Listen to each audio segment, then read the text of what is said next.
Imagine tomorrow. You wake up. There's no alarm, no job to rush to, no boss, no messages stacking up, no Monday morning waiting for you. And nothing in particular you're supposed to be doing. Just a wide open day that belongs entirely to you. If that idea makes you exhale a little, good. Because that was ordinary life for almost the entire human story. For about 300,000 years, there were no jobs, no schedules, no working week, not even the idea of work as a separate thing you leave home to do. You woke when you were rested, and the day ahead was yours. In fact, the whole idea of a job only came when we settled down to grow food, barely 10,000 years ago, which means we lived without a job for at least 30 times longer than with one. So here's the question that's surprisingly hard to answer. With all that open time, and none of the structure we build our lives around, what did people actually do, from waking to sleeping? To answer it, first forget the cartoon, the desperate scramble to survive. The evidence says otherwise, and what they did all day wasn't so far from what we do. It was just built on a completely different plan. So let's walk into one of those days. You wake slowly, with the light of the sunrise, and it starts with the same thing your day does, food. But here it stops looking like ours, because getting food wasn't a job anyone went off to do. It was something the whole group did together, tangled up with everything else. Most of it wasn't even hunting. The reliable calories came from gathering roots, berries, seeds, which meant knowing the land like family, which plant feeds you, which heals you, which can kill you. The kids came too. There was no school for this. They learned by doing, at your shoulder, all day long. When there was a hunt, it looked nothing like the movies. For most of our story, there were no bows.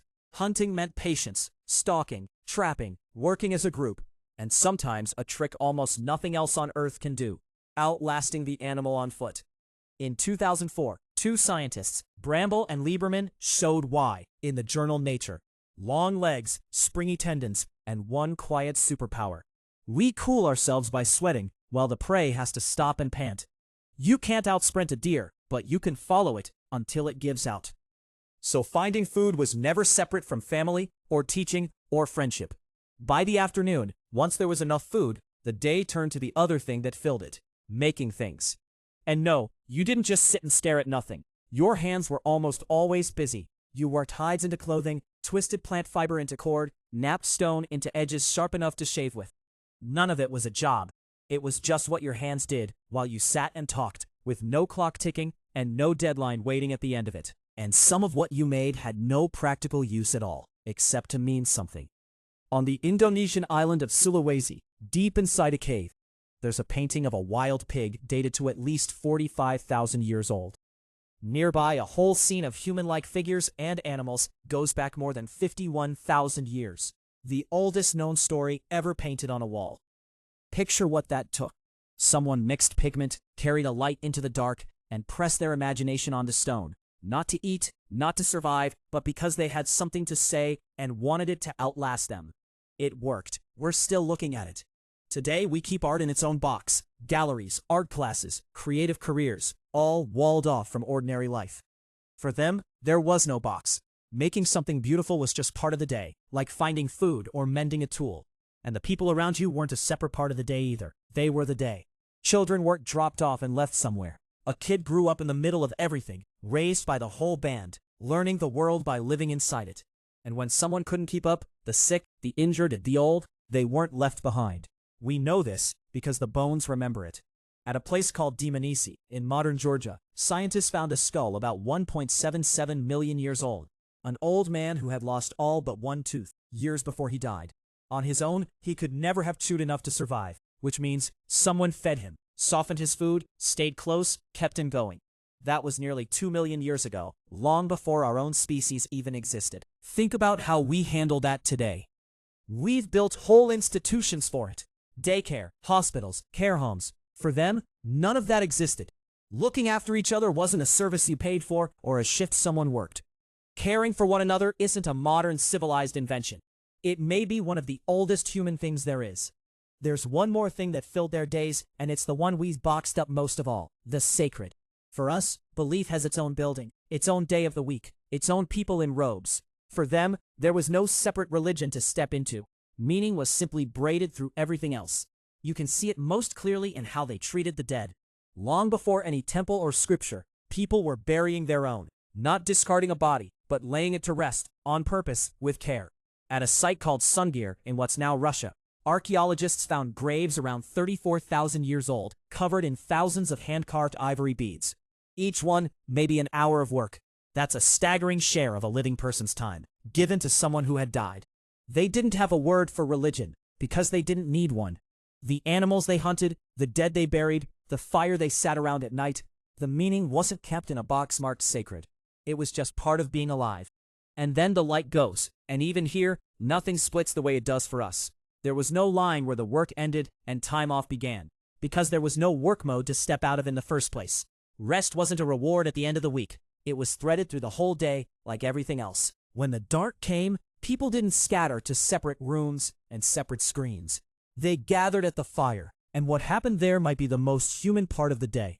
They talked, they argued, they gossiped, they made each other laugh. They told stories, the ones that carried everything the group knew about the land, the animals, the people who came before. This was the only way to keep that knowledge alive, handed from voice to voice, night after night. The children played, the adults played too. Nobody called any of it leisure, because leisure wasn't a thing you could name. It was just the evening. We schedule our rest now. We pencil joy in for the weekend, save the real living for a holiday, defer it all to some far-off retirement.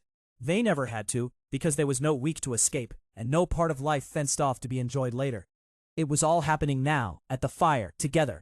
So what changed? How did we get from that one seamless day to this, a life cut into pieces? It began quietly, with the very thing we described at the start, farming. Once people settled down and started to own land, store food and split the work, life slowly came apart into roles. Some farmed, some ruled, some prayed, some fought, and for the first time, what you did began to become who you were. From there, the dividing never stopped. We carved the day into work hours and off hours. We carved the week into weekdays and a weekend.